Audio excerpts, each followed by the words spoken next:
My story is about a Mormon family who were part of the MK Ultra program started by Operation Paperclip and masterminded by our original handler, Mr. Greenhog. To us, he was Mr. Greenhog, but there is reasonable evidence to suggest that his real name was Joseph Mengele, who always liked to use names with the word green in them. My family were used as entertainers, child pilots in wars, medics, special messengers, high-priced call girls, presidential models, sports figures, and international spies. There were 13 children, and then my mother raised one more.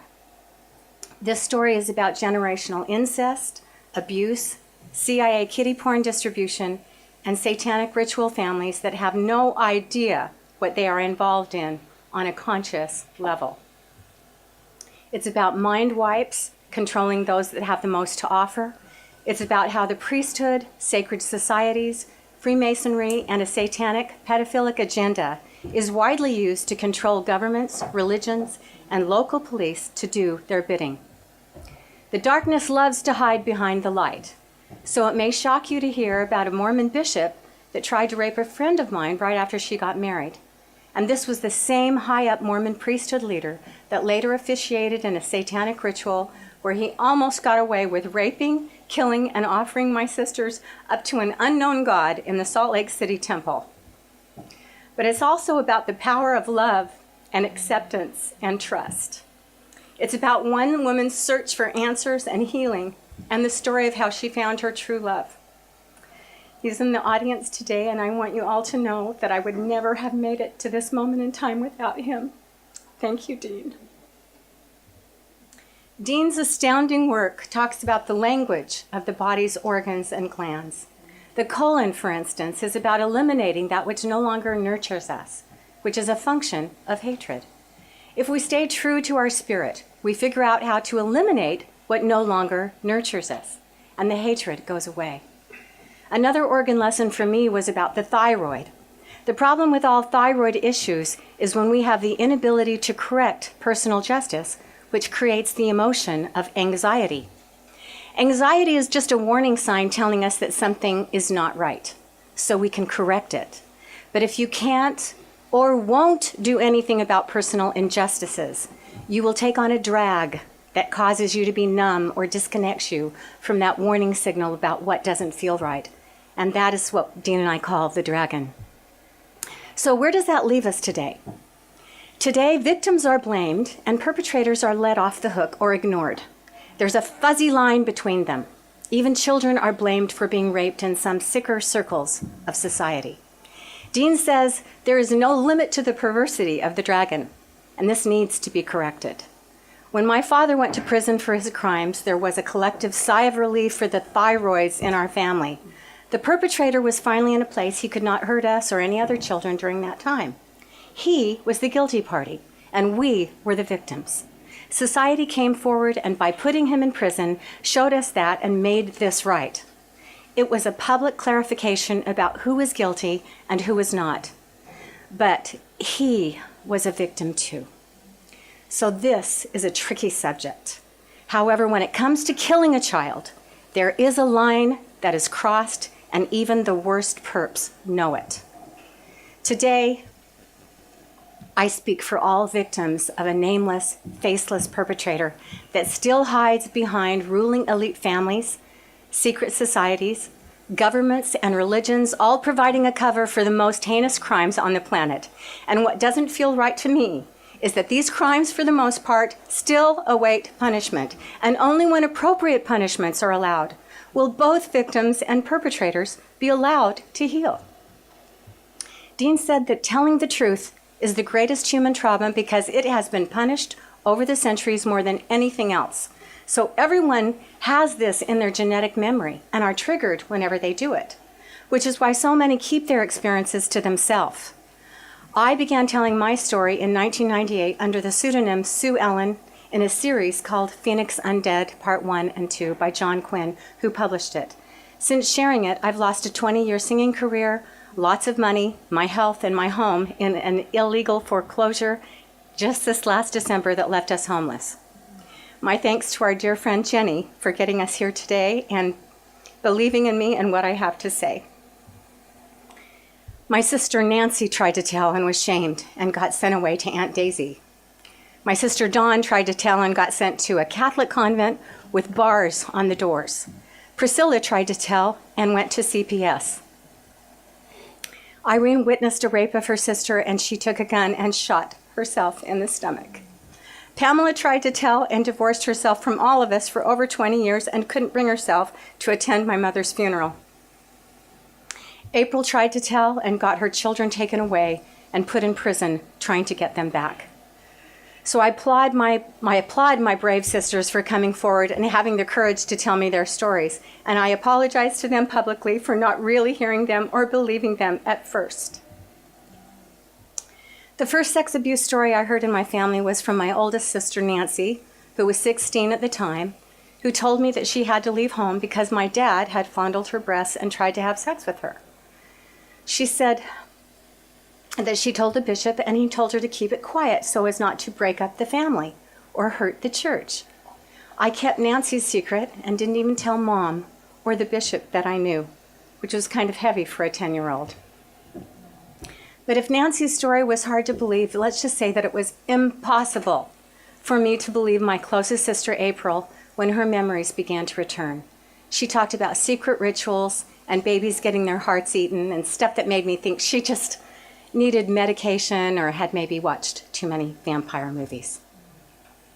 So April and I were best friends, and she told me everything, which was the problem. This is April way back when, and here's a picture of her when Bill Clinton was turning her into a high-priced call girl. Then 10-year-old Dawn started running away from home after being gang raped.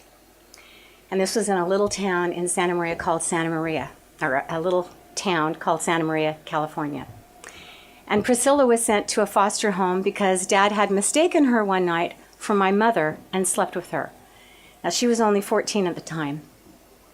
Dad wrote me from Hawaii months later on a little old paper sack saying he had woken up from having amnesia, and I believed him. I begged the judge to forgive my dad, and guess what? He did, asking Dad to never do it again.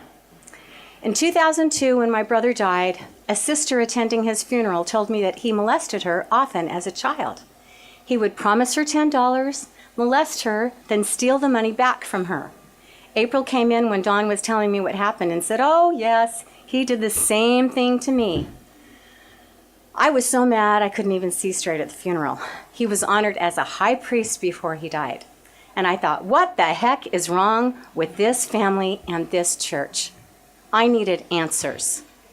I was 42 in 1997 when I saw Kathy O'Brien speak. There were only 13 of us in the audience at the Little America Hotel. I had just had a hysterectomy and could barely get out of bed, so I wasn't going to go. Until I had a heart prompting that was very strong to go hear her speak. And I literally put on a robe and I got in my friend's car and we went. Kathy and I talked afterward, and she told me that she remembered me and my family during her Mormon MK Ultra days, which later explained Alex Houston's brief history with our family in our county fair days, and that was a stunner. But finally, my sister's crazy stories began to make some sense. Because I'd heard them all before, but the next day, I called Dawn first to apologize for not believing her when she first told me about being in the military. I asked her to again repeat what happened to her and told her that I would believe her this time. Enter Operation Mockingbird. When my sister Dawn joined the Army, she was on a base where enlistees became Hollywood stars. She repeated that experience where a surprising number ended up being movie stars. She gave me a long list, and it would surprise you who they are, or maybe not. Talents were showcased, lots of parties went on constantly, and she noted that drugs were everywhere present on the military base and literally free for the asking. She told me how she was asked to meet with a man across the street from the military base. When she was there, she saw Crystal Gale, sister of Loretta Lynn, in white military garb outside the door, who saluted to the man she was to meet. This coincided with Kathy O'Brien's story exactly about Loretta Lynn, who was Crystal Gale's sister. So now I was beginning to get it. It was a short meeting with this man. When inside his office, he asked her if she could keep a secret. She said yes. He said, well, we'll see. She was asked to report back to him and bring her guitar with her in 2 weeks. At the end of 2 weeks, she was sitting back in the same chair in front of him. He said, well, we found out that you can keep a secret. He then began to read something like a dossier that encapsulated her entire life story on a few pages. She asked him how and why he knew so much about her, and he matter-of-factly answered, your dad sold you to us. She was shocked and grabbed the pages he was reading, and what spilled on the floor were dossiers with pictures of each of her brothers and sisters, including me. Of note, these were military dossiers. Funny thing, I don't remember joining the military. So why did they have a military dossier on me? April said we had been heavily used and deserved back pay for our childhood. So, back to Dawn. After helping this military entertainment official pick the dossiers up off the floor, he then asked her if she would mule drugs on cruise ships for God and country if they gave her the opportunity to play her guitar and be a star on the cruise ship. She said no way in hell and threw her guitar right at him. If Kathy O'Brien had not come forward and told me her story, how could I ever have understood what Dawn told me of country western stars being drug mules and how a well-known Hollywood star had raped my sister Dawn? Then I remembered in my early career a certain John Fisher that was a manager for the Eagles, Travis Tritt, George Strait, who heard me sing and said he'd like to make me into the next country music star. I turned him down because I didn't like his vibe. And looking back, I'm sure I dodged a bullet right there. So who gets chosen to be a CIA mind control slave? Most come from poor families, so if the abuse is discovered, they can't afford to pursue justice. They choose kids and teens that come from abusive families. Mental disabilities are a plus because if the victims remember anything and report it, they can claim the victim isn't reliable. The guilty parties of this world love nothing more than to call a person that tells the truth crazy. But there's a problem with that if you marry a man with a PhD in clinical psychology. The truth is coming out more, the dots are being connected, and those with stories are being heard. This is my husband, Dr. Dean G. Allen, PhD. And they lived, and if you want to know about this next picture here, there's my sweetie pie. We walked down the aisle with those sunglasses. I asked him, when I realized it was him and couldn't be anybody else, I said, Dean, what's our life going to be like? And he said, it's going to be so bright, you're going to need sunglasses. What we're learning about Operation Mockingbird is that high-profile celebrities become CIA mind control victims as children or teens who are still used by the CIA. And when they start to recall being forced to abuse a child or kill somebody, they feel shame and guilt. Many commit suicide because they don't realize it was their programmer who committed those acts and not them. In many cases, they programmed us to think we committed crimes that never really happened. So in 1947, my father was a perfect candidate. Paperclip to Andrews Air Force Base was from 1945 to 1959. And I understand they took the Operation Paperclip through all the Air Force bases, and my dad was right there in 1945 when this all started. I understand they asked him 300 questions to find out if they had generational incest abuse so that they could be the perfect candidates, and my father certainly was. He spent the next several years in Virginia. His mother and father molested and neglected him. The church priesthood did also. He suffered extreme trauma as a child, and his father was from Colonia Juarez, Mexico, in a polygamy family. And there's also a connection with Colonia Juarez with Operation Paperclip, if you'd like to look that up. His mother molested him and hated his life, and he hated his life until he joined the Air Force, where he reported being fed regular meals and taken care of for the first time in his life. Because, you see, these are the throwaway kids, and that's the ones they like to use.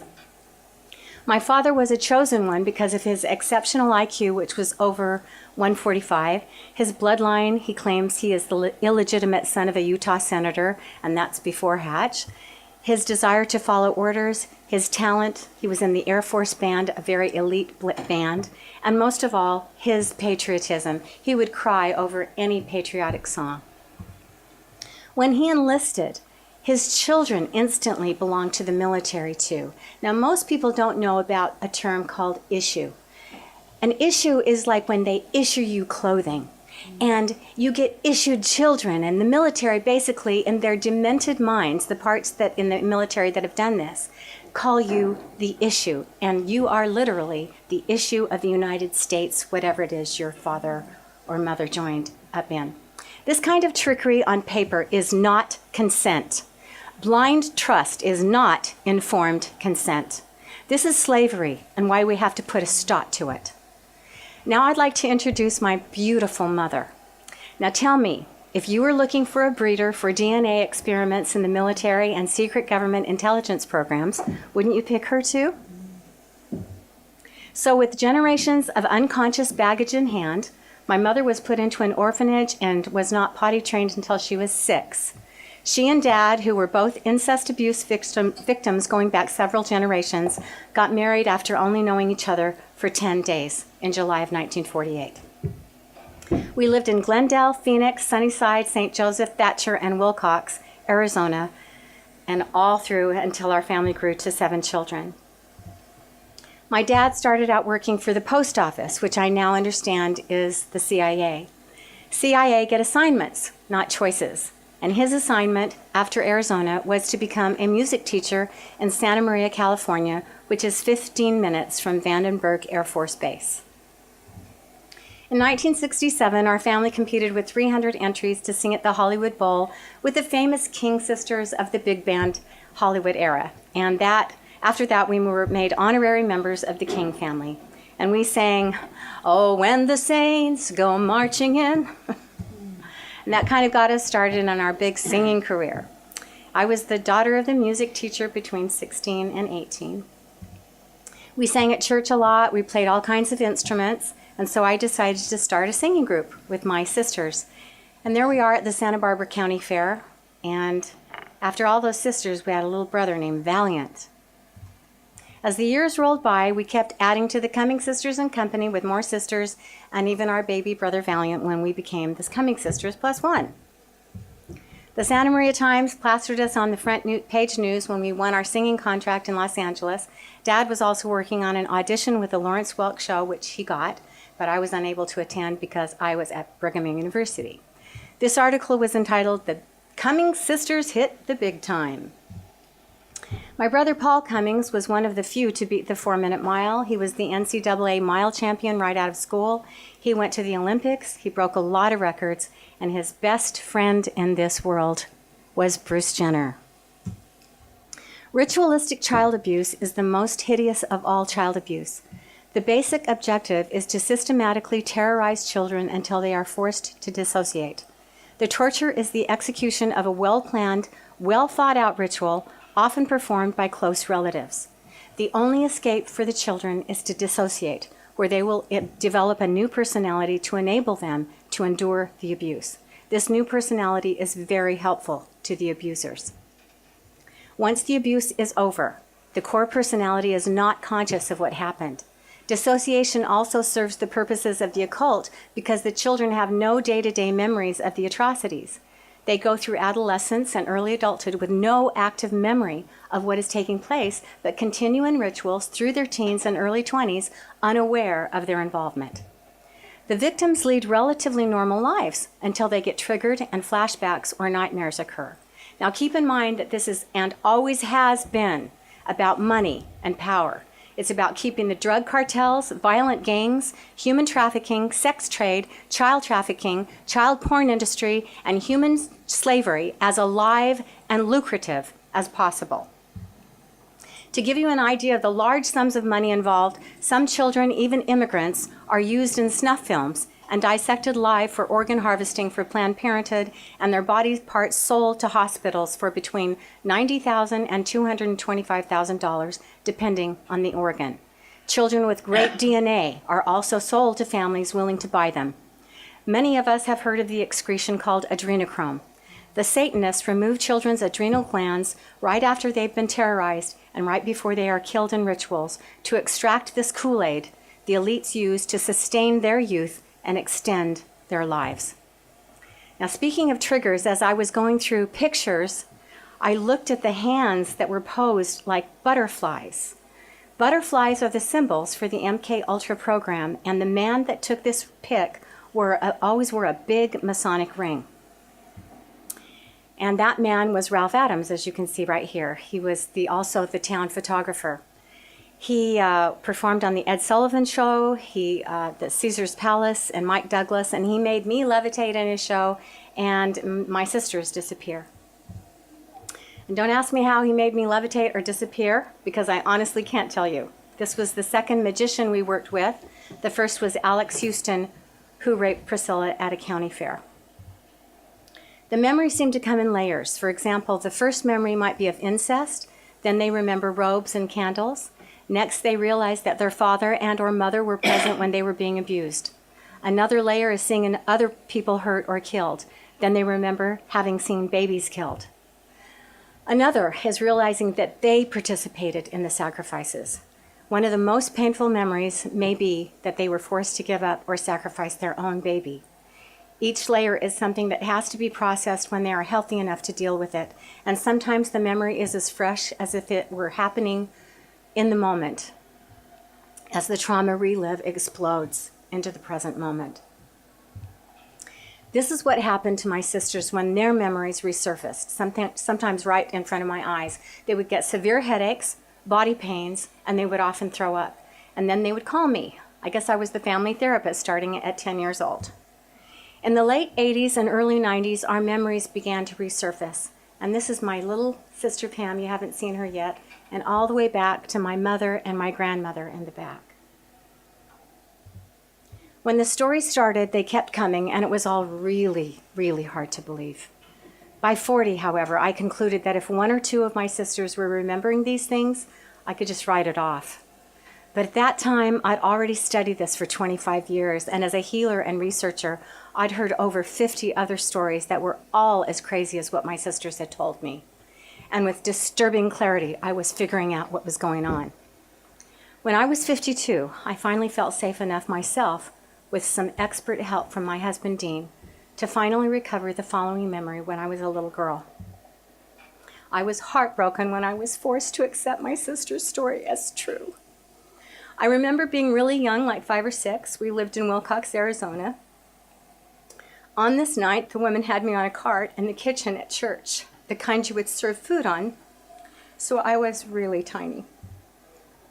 The women were preparing me and telling me how special I was to be chosen, and that I should feel really good about that. The women from the order seemed to be enjoying touching my private parts and lubricating me for what was about to happen to me. After they were finished with that, I was wheeled into a room to be raped by the men from church. I knew these faces. Why were they doing this to me? I screamed, and that's when I disassociated. Next, I remember hovering over my body, and for some reason, I was allowed to connect to those in the room and could feel and hear their thoughts of the men who were there. Several were like tigers with their prey as they were brutally raping and sodomizing me with great enjoyment. One of the men was feeling badly that he wasn't home for some reason. Another man was hoping that the bishop appreciated he was there because he didn't want to be overlooked next time the bishop chose new counselors. Then he took his turn. I was way too young to decipher the breadth of what I was picking up at the time, but over time have processed this, and what I got is that these men were past feeling on a lot of levels. Some needed approval from their brethren, but still the perversion was enjoyment. I cried for 3 days as an adult woman when I saw what they had done to me. It just so happened there was a healer in our house, one of Dean's clients, and they did an EFT on me and just loved on me for 2 days so that I could heal from that experience.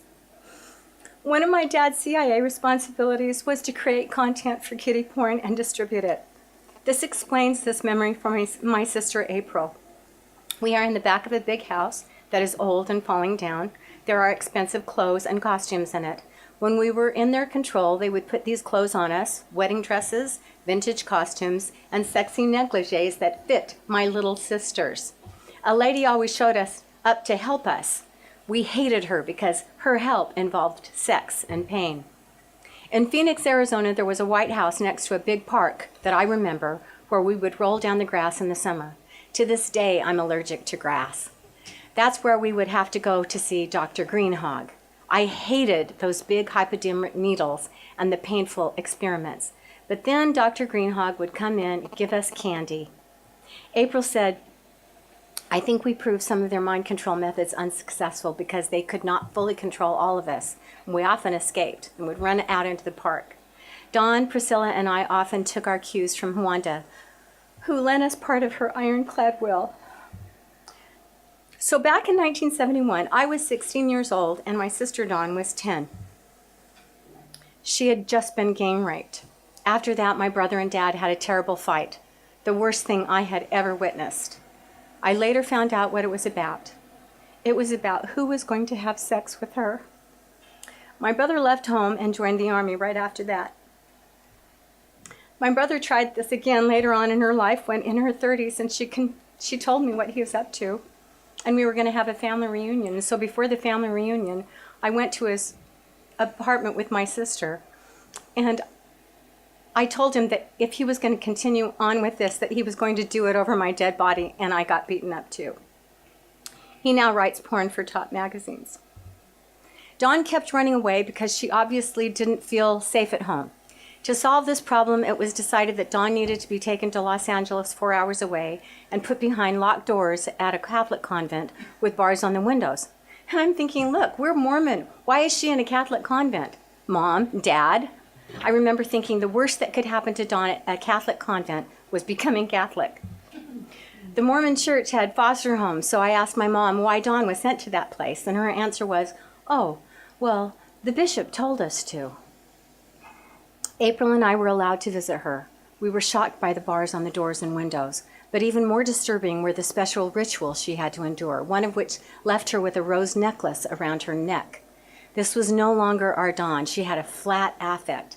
And it was like, where's my sister and what have you done with her? It was all about shutting her down and shutting her up in a right to remain silent. So what's the purpose of Satanism?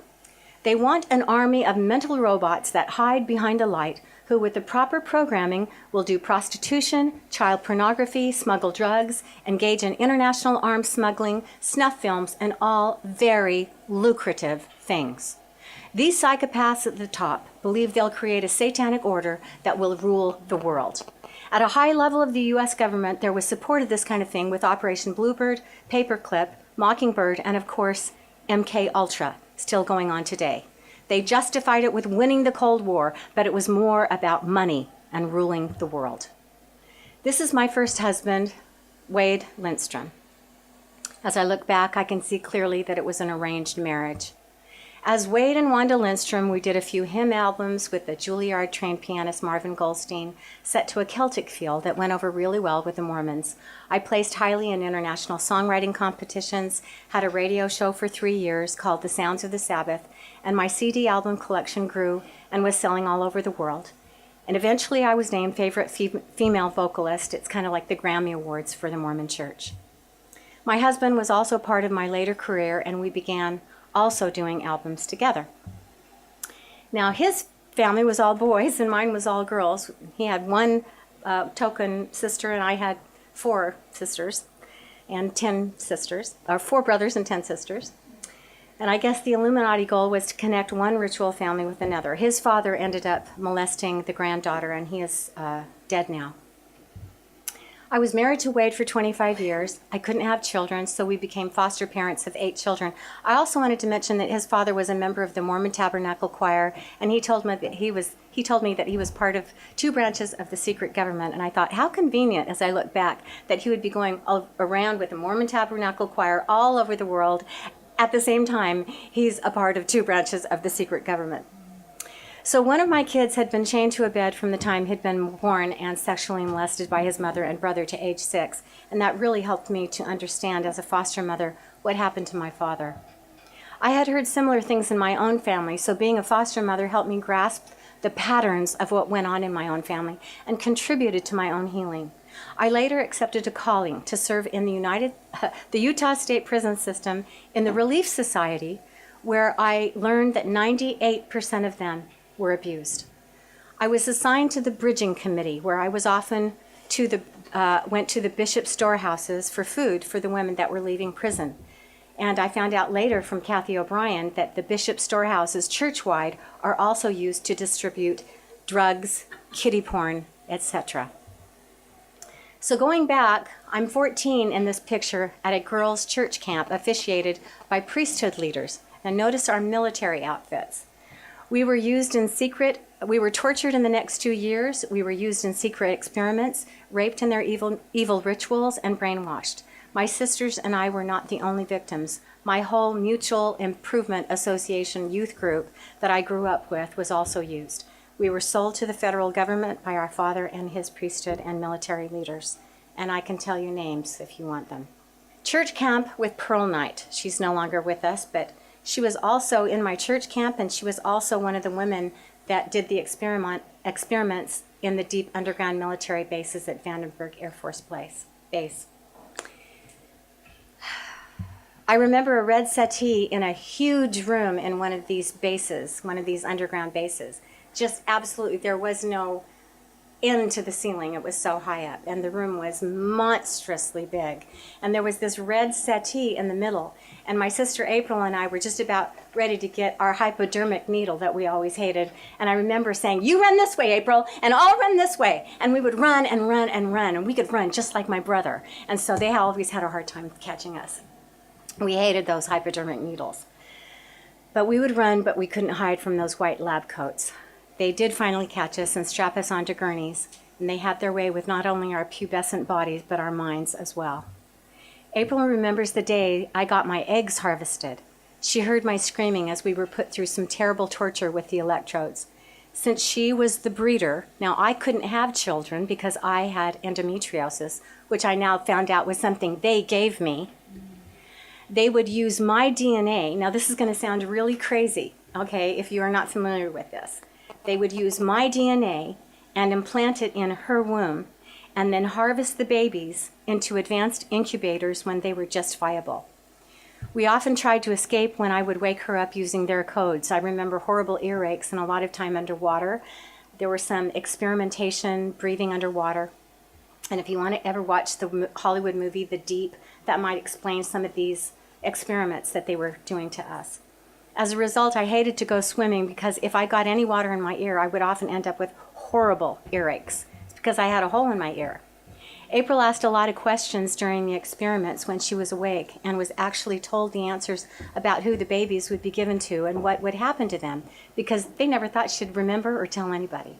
She remembers that some of them would be called April. Now, I know that's weird, but that's what they told her, like naming the model or clone after the mother to keep track of them somehow.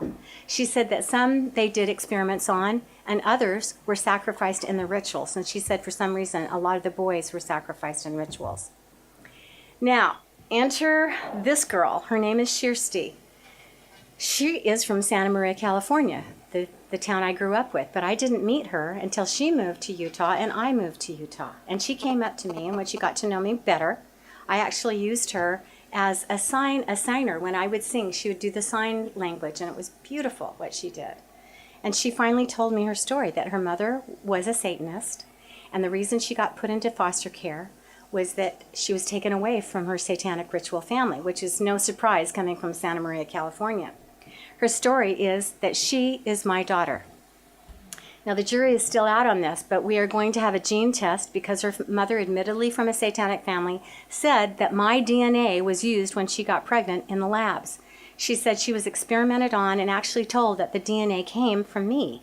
The crazy thing is, and we only figured this out years later, is that Shirsti's story coincides exactly with April's story, that she was used as a breeder to carry my DNA, and the babies would be harvested early and put into the advanced incubators and finished to be used as Manchurian candidates in selected homes.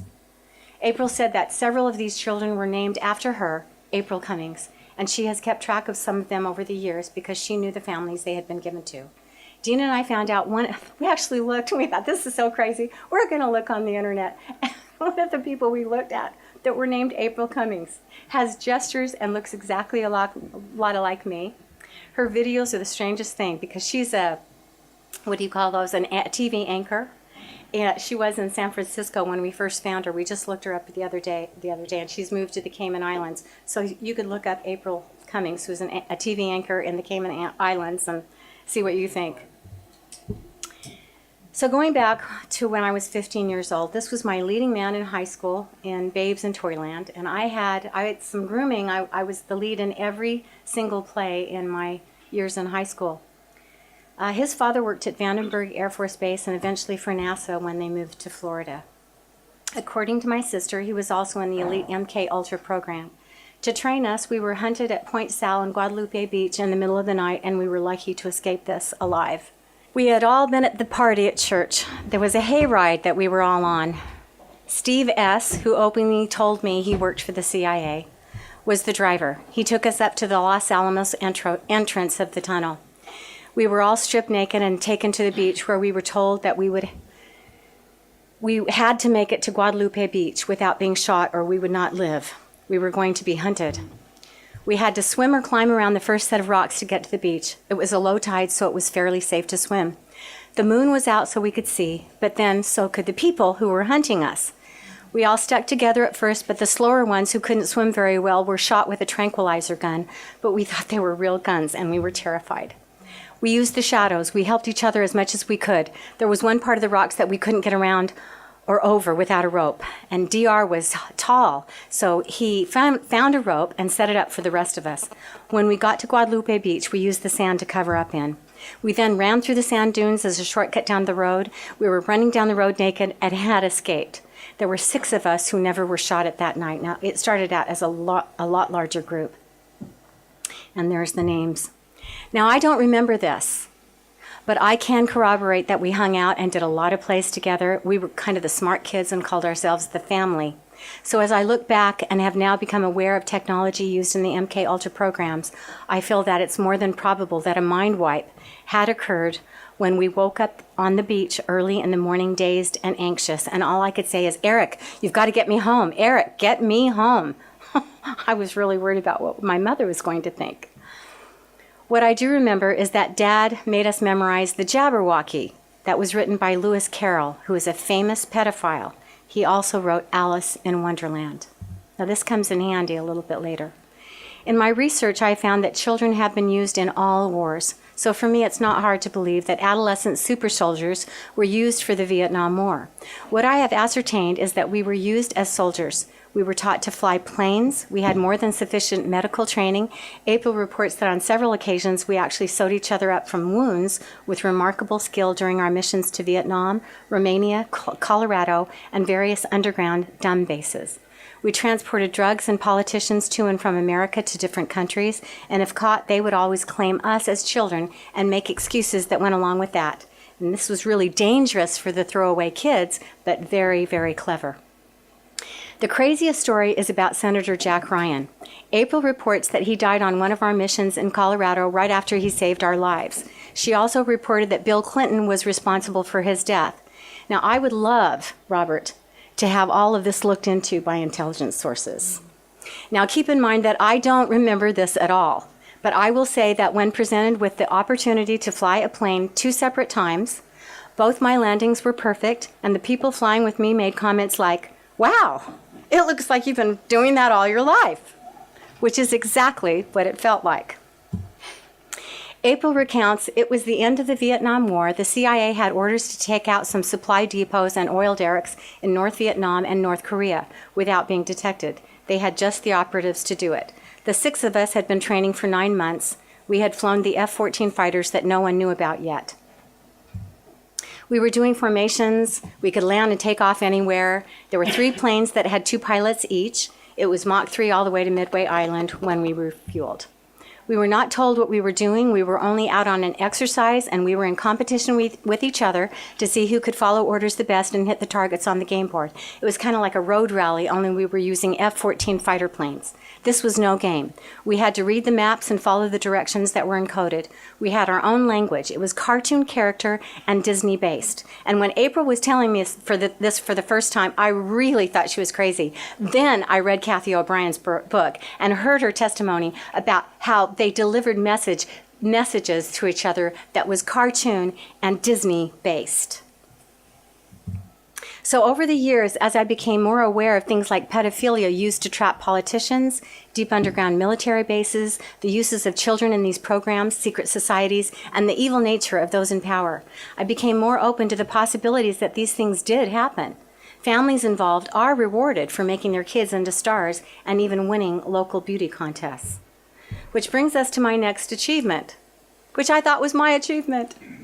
Right after our stint in the military as children, I was encouraged to try out for the junior miss for our little town of Santa Maria. I had good grades, and anyway, several of my church leaders told me I should do that. And in 1971, I was crowned the junior miss and flew to Santa Rosa, that just happens to be, as I look back, by Bohemian Grove. And we were supposed to sit at lunch with all these old guys. Of course, and I got to sit next to Charles Schultz, who wrote the Charlie Brown cartoons, and he was kind of shy and kind of sweet. That year, I also won a scholarship in theater to Brigham Young University, so it was a big year for me. And the following year, they had a big deal at the Ethel Pope Auditorium for me, and that was the year my sister April was also competing for the Junior Miss program. At the state level, I won the Physical Fitness Award, where we danced Take Me Out to the Ball Game with baseball bats to choreographed routine. And my brother had just won the NCAA Mile Championship, so it was a big year for our family. And I have to wonder, what on earth did my father do for us to be involved in all of this? April told me that the programmers were hardest on me because I was so strong-willed, hard to break, and couldn't be hypnotized. She remembers seeing the electrodes they put on me and the pain they would cause me every time I defied them. She said that my reward for compliance was to become the next Junior Miss pageant winner. They were going to use me to spy for them on an international basis.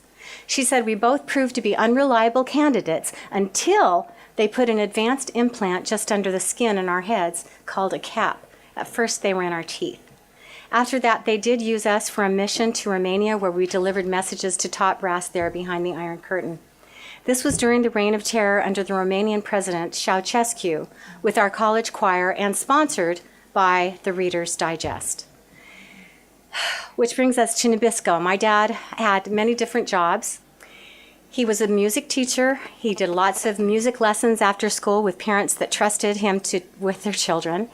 And during the summer, he had a job that sold biscuits here in England, or cookies. Nabisco, I've since learned, is a CIA front. My dad was a cookie salesman and would also stock shelves on the base, Vandenberg Air Force Base, where we got to help. This was our time to go with Daddy in the car, and just one-on-one with a big family. It was a big deal to be able to be one-on-one with Dad. I remember getting there, but when we left, I always remember going through the gate. The stile would go up, but it would go down, and my dad would have to show his military pass, which I think is very interesting. But I was always super, super tired, apparently from the drugs they gave me. Each month when my period came, I was rushed to the hospital where my doctors would give me Darvon or Darvocet for my endometriosis, and I would sleep for days just to recover from the pain. And you guys, this pain was absolutely horrific. It was not normal pain. It was like, shoot her up. My doctor, Karamitz, they would take me in. My mom, I would get a phone call. I would have to call her immediately. They would take me into the back, and they would give me a shot just so that I could survive the next couple of days. And as I look back, who knows what happened to me during the time I was asleep for those couple of days. April said the ritual sacrifices happen more often than I ever want to know. I hope that is the worst memory I have to endure. We were copulated and sodomized after some of the rituals. They liked it when the girls were on their periods so they could taste the blood. This is the same group of people I encountered in the basement of the Salt Lake City Temple. As John Rappaport said, people need to understand the history of the madmen and murderers within these professions who were content to use torture in the name of science. The psychiatrist who later went to work for the CIA in the MK Ultra program were devoid of conscience. Any experiment was a good experiment. Human beings were useful subjects and is still going on today. This is the useful subject, my poor mother. I never knew my mother when she wasn't depressed, a condition that Dean calls a deep pressure that is unexpressed. When we lived in Thatcher, she was attacked by our stake president. She was used as a breeder and always pregnant. She had untreated diabetes, which looks like mental instability after a box of C's chocolates. And later they had her fixed up with, well, I got to know my mother when she was finally diagnosed with diabetes and was taken care of. The drag drug her under when she sometimes would go after us with brooms and call us evil. After a horrific life plagued by diabetes, my mother chose not to go back on dialysis after 8 years. She died 2 days after that. Immediately after, I started getting heart promptings to get my sisters together and start talking about what happened in the temple. I think Mom wanted us to compare notes. I was 17 years old and had just graduated from high school. There's the Salt Lake City temple in the back. Dad was going to the solemn assembly in place of the bishop for some reason, which was very strange. At the Utah State Capitol building in 1972 for the solemn assembly. There's that picture. So in March of 2000, I got my sisters in the same living room and said, it's time to talk about what happened in the Salt Lake Temple. Now, April and Priscilla had been mad at each other, so what followed was kind of a miracle. April began to talk. Then Priscilla finished her sentence, and then Dawn contributed, and pretty soon they were all talking at once. Dawn was hiding under the furniture in the living room. They were crying and hysterical, and it was everything I could do to calm them down. What I pieced together from their testimonies that day is that in October of 1972, we were to sing in a regional children's choir for the Saturday morning session. My little sisters, Dawn and Priscilla, had gotten lost just before we were to sing, so my father sent April and I to run and go find them. We heard them screaming when we ran down some tunnels under the parking garage to the basement of the temple. When we got close to the screams, we heard a newborn baby crying. The baby suddenly stopped crying as soon as we got to the entrance room with a big red poinsettia on the floor, where we found our little sisters. 8-year-old Priscilla was being placed on a black altar with a red tablecloth. We were frozen in fear at the door when we realized that a man in black and red robes, similar to the white ones worn in Mormon temple ceremonies, was cutting out the heart of the little baby we heard crying. We knew that this man was a high-up leader in the church even then, but who eventually became the prophet of the church. This man recently died. He held a jeweled dagger as he held the lifeless body and tiny heart and took a bite out of it. April and I had seen enough. Dawn had found a hiding place under a piece of furniture, and while I was fetching Dawn, April grabbed Priscilla and said, "Those are my little sisters, and you can't have them." Bullets whizzed past our heads as we ran, but we somehow made it down to the end of the hallway without being killed by the men in dark suits. Spencer W. Kimball was not yet president of the church. He was the following year. He was a family friend from Arizona and the brother of Alice Nelson, who was my mom's visiting teacher when we lived in Arizona. He was not the man inside that temple, by the way. He was at the end of the hall. Miraculously, he was right there at the end of the hall and told the men to stop shooting and said, "Leave them alone, they've had enough." They hypnotized us when we were in the elevator, and since we didn't have enough time to get into our proper seats, we sang right where they put us as if nothing had happened. You may ask, why do these people do this to children? My husband's conclusion after thousands of clients is that these people are kind of dead inside, and the only thing that makes them feel anything sexually is perversion. The worst kind of perversion is hurting kids, so these folks have to hurt children in order to feel anything. And the saddest thing is that research indicates that the highest porn subscription rates are from Utah. Right after the incident, both April and I tried out for the prestigious Sounds of Freedom. That's April and I there in the middle. April and I were a featured duet and got to sing "You and Me Against the World" as a sister act. We toured areas where a lot of deep underground military bases were located, the Four Corners area, Albuquerque. We also visited Carlsbad Caverns. In a secret chamber in the caverns, April recalls another bloody ritual. I worried so much for the little kids that were still at home with Mom and Dad. I felt him go over the edge during this time. Looking back after I left home and got married, Priscilla was raped by Dad. Christopher was beaten and sodomized. Pam and Andrea were preyed upon and groomed, and Roberta got pregnant at age 15. There's my brother Christopher after he had been severely beaten. Pamela began to date a guy when she was 17. Pam said Dad was actually jealous of him. Mom and Dad were staying with me after Dad got out of prison, so out of curiosity, I asked him about that. I could tell that he was instantly triggered by a strong emotion when he looked at me and said, "Why would she choose James when she could have me?" And I thought, whoa, my dad is not okay still. This is not a grown-up. This is a young boy with a crush. This is his arrested development stage. And then I knew why my Pied Piper father, why he got along so well with children. He was one of them. This is Roberta in overalls with Priscilla, Val, and Chris, and she was already pregnant there. I remember going to visit the family and going to lunch with Dad and my sister Roberta. After prison, my dad was no longer a teacher, but was a fundraising director for area schools in the Henderson, Nevada area. When Dad showed up in his car, he said he'd been fundraising all day, the car was full of stuff in the back and not to use it. Roberta didn't hear him, and she opened up the car to put her purse in, and out fell a bunch of kiddie porn. And now I wondered what Dad was really doing in the school fundraising business. Was it selling cheap jewelry and candy or kiddie porn? And my final question was, who was he selling it to in the public school system? I get now that pedophiles are attracted to the teaching profession with few protection measures in place to identify and stop them. Looking back, I shudder to think of my father being in any public school system or doing those private music lessons after school. You may ask, why do these people do this to children? Dean's conclusion is that they need extreme perversion, and the worst perversion is hurting kids.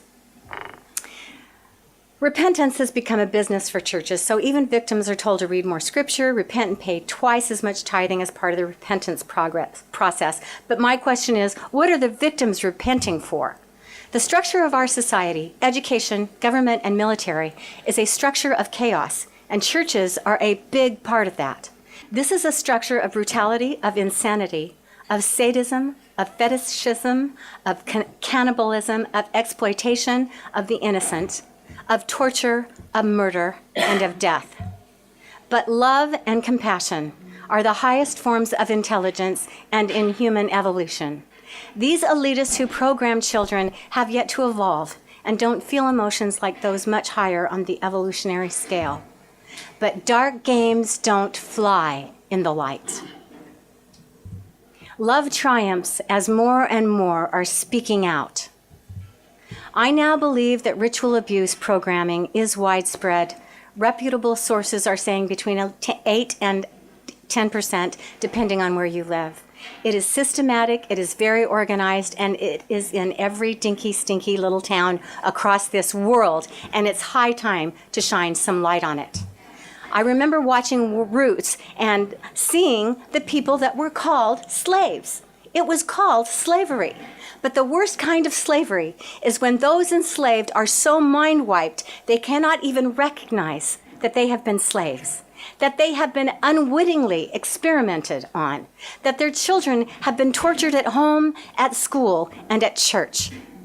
This is the face of willing slavery, because silence is our consent, and there is no reward for well-behaved slaves. Slavery is not upon us.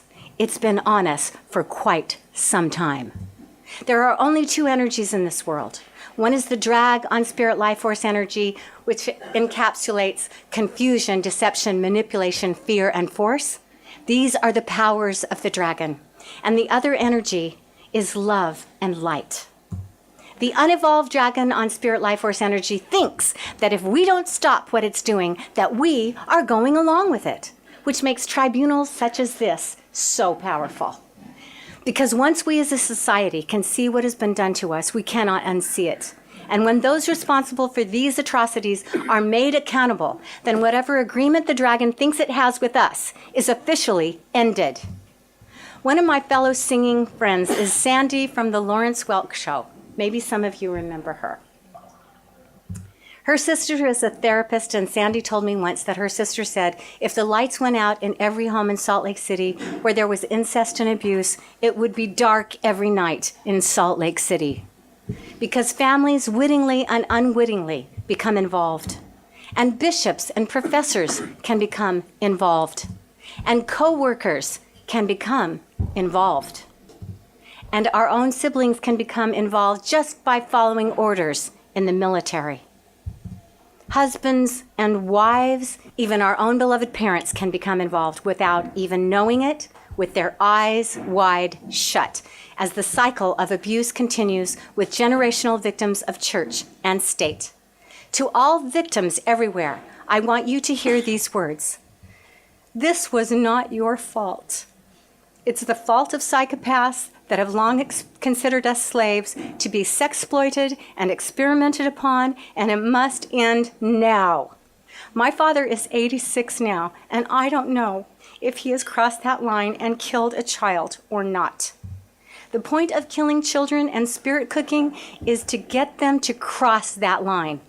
Yes, they were all victims, but this is where, if they are aware of doing it, they always have a choice, because the powers that were have to get them in so deep that there's no way that they can get out. And until you understand dragon thinking, you won't understand. The dragon has its own philosophy, and that is whatever it takes to establish, maintain, and control. There's an old saying, the truth will set you free, but first it will piss you off. But we all have choices, and there is that line that gets crossed. Again, the lesson of the colon is to hate that which no longer nurtures us, to hate it enough to expel it and eliminate it, which will only happen when we become aware of it. We are not supposed to love this. The lesson of the colon shows us that we are literally designed to hate it, just like we hate stinky poop, and eliminate it. Consciousness is the only elegant solution, and it's high time to gather together and not let those killing children to get away with it any longer. How else are we ever going to have the peace on earth that we deserve? For the sake of any soul that they have left, we must mete out the appropriate justice that each one deserves, or it will just go on and on. My suggestion is to offer the worst offenders who admittedly are not interested in changing a pill that will end their lives or offer life imprisonment. Because I am all for compassion, but that will not extend to child killers that can hurt children again and again. Now, for those shocked at this, it may surprise you how many offenders choose this pill voluntarily rather than live in a world where they are being found out. The dragon hates the light. The dragon plan is to shatter trust, to create a system that can do this automatically and generationally, and to control those with the most to offer. Psychopaths love the light as long as they can control it, use it, abuse it, and own it. That's what pedophilia and child abuse is. Meanwhile, untreated pedophilia leads to wolves in sheep's clothing, and the sheer numbers of victims is staggering, and these people are only discovered after harm has been done. To survive in a nation of sheep, ruled by wolves, owned by pigs, you must become a lion. And to all lions everywhere, I say, it's time to roar. Because every child that is abused by a government is one child too many. Every child that is abused by a trusted parent is one child too many. And every child that is abused by an authority figure in a church is one child too many. The good news is that this all ends when people start telling their stories. Only then can we see that they're all the same story. We are the jailers and the liberators, and by jailing key people right away, we can liberate ourselves. So may this tribunal eventually lead to not only compassion for victims, but justice for the guilty, because we are the ones we have been waiting for.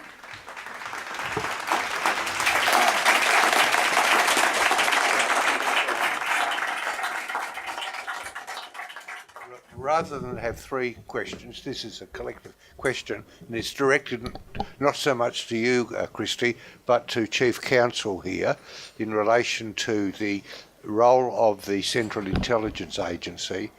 We understand the abuse, the sex, the drugs and everything else, and we're wondering if Chief Counsel could comment on the advantage of the CIA being involved in these programs, and and the dangers of disclosure, like when people do come out of do come out of drug-induced and sex-induced disturbance. I was just saying to His Grace before that, and to my associate Justice, that a friend of mine became addicted to cocaine, and he basically lost his mind. He used to go to parties manned by leading lights in the establishment, including judges,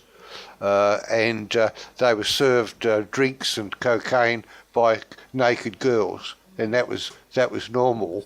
But he came out of it, and he recovered, and he wrote a book, and the book is a bestseller, and it's on the Amazon bestsellers list. So some of the people who were involved ended up in prison.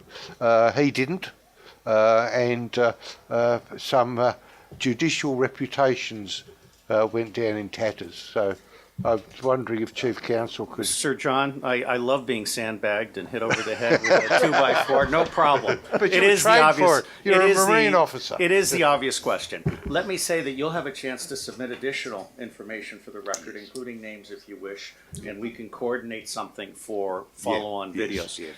The obvious question is, okay, you've been a senior CIA officer, and do you believe this? Yes, I believe this. However, let me clarify that 90% of the people in CIA are good people trapped in a bad system, and there are at least 7 CIAs, okay?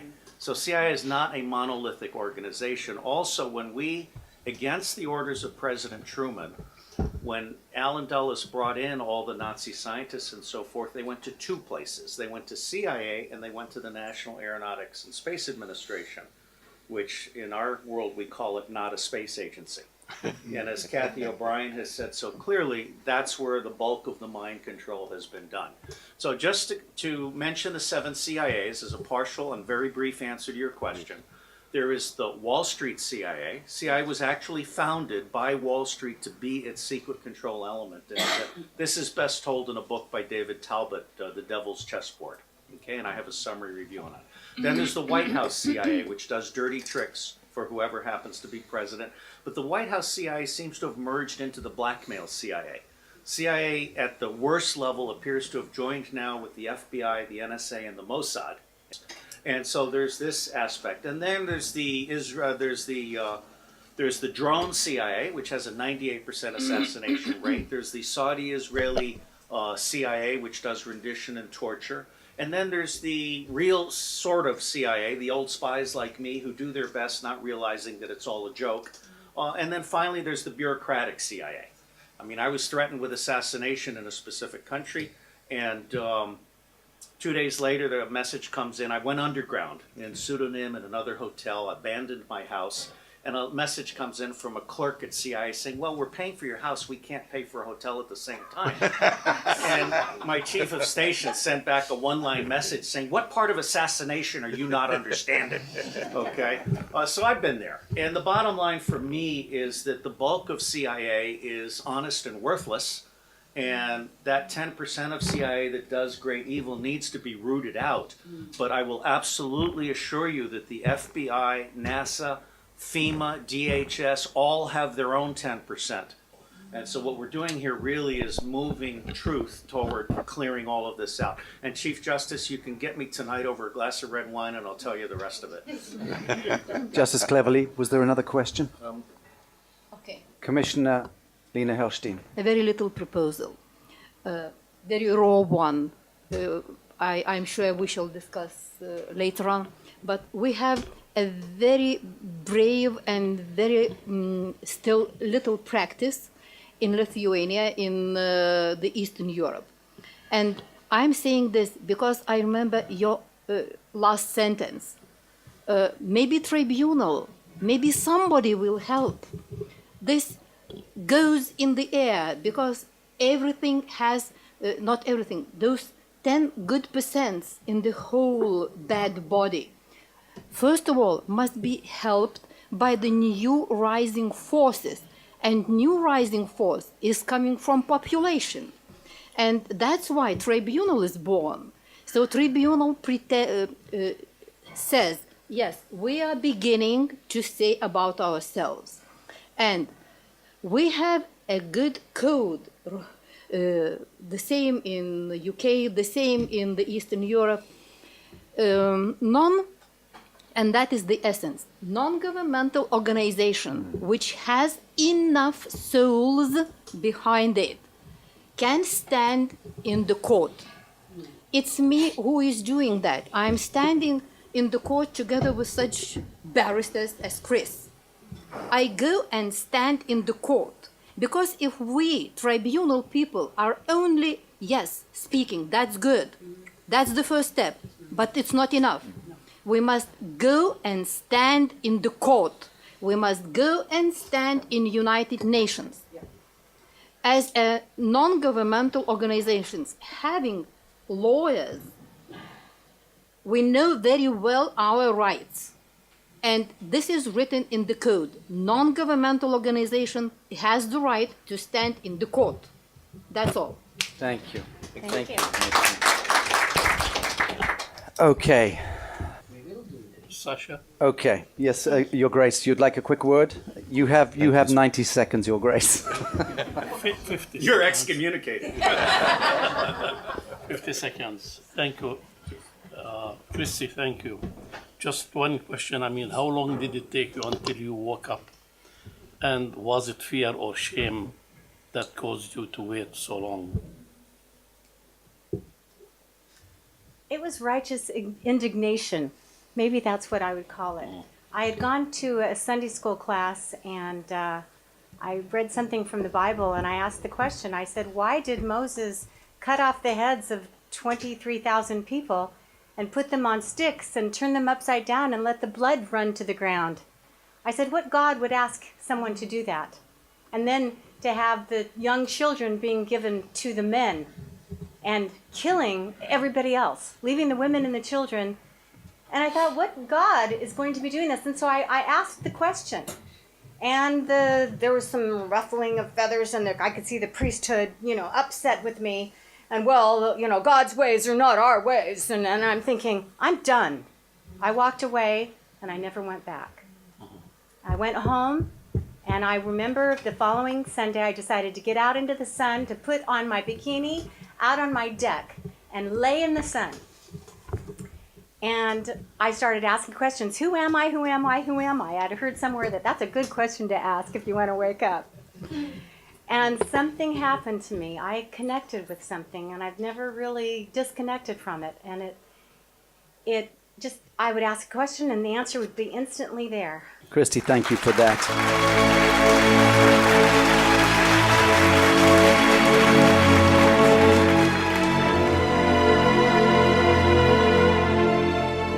We are the power behind the ITNJ. Add your voice. Sign the treaty.